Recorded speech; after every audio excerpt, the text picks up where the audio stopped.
Notre Dame Preparatory School in Towson, Maryland, sits on 60 acres of beautiful, peaceful land and serves as a second home to more than 700 students, nurturing their education and development.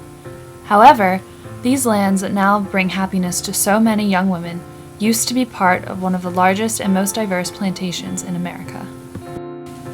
The Hampton Plantation, owned and managed until 1948 by the Ridgely family, was, at its most prosperous time, home to more than 350 slaves, making it the largest slaveholding estate in Maryland. The operations on the plantation included farming, ironworks, coal mining, stone quarries, and textiles, ever increasing the need for more slave workers.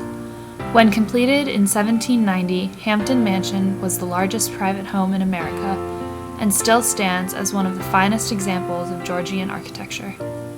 The grand estate also included a garden terrace, orchard, and thoroughbred stables.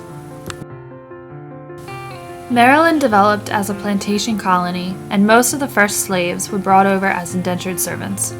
Later, it was determined by Governor Charles Calvert that all Negroes or other slaves already within the province, and all Negroes and other slaves to be hereafter imported into the province, shall serve durante vita, and all children born of any Negro or other slave shall be slaves as their fathers were for the term of their lives.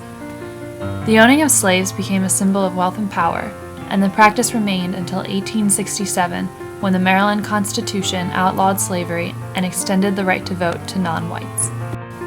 Slavery at Hampton was unusual for two reasons. First, the type of industry business in which the Ridgeleys were involved was atypical of the large agricultural plantations of the Deep South, which meant that some of the slaves were involved in industrial jobs. Second, Hampton was in close proximity to the free state of Pennsylvania and the city of Baltimore, which had a large population of free blacks. This closeness provided the opportunity for refuge of runaway slaves.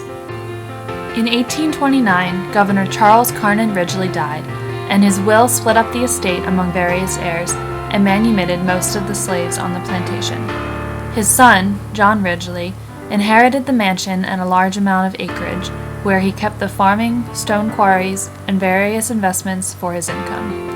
However, with the end of slavery and the decline of the local agricultural business, Hampton's income began to wane, and the family sold off more portions of the land.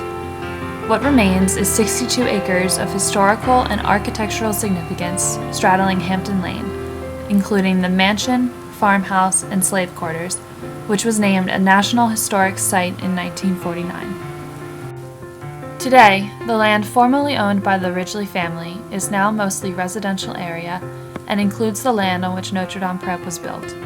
The girls who walk through the halls of the school have little idea of the history of the land on which they learn and grow, and of the slaves who used to occupy it. Only after visiting the Hampton Historic Site did I realize the importance of what I had been passing every day on my way to school.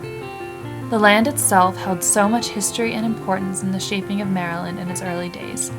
The land, which some could find unsettling due to its association with slavery, is something to be remembered and cherished, just like Notre Dame Prep.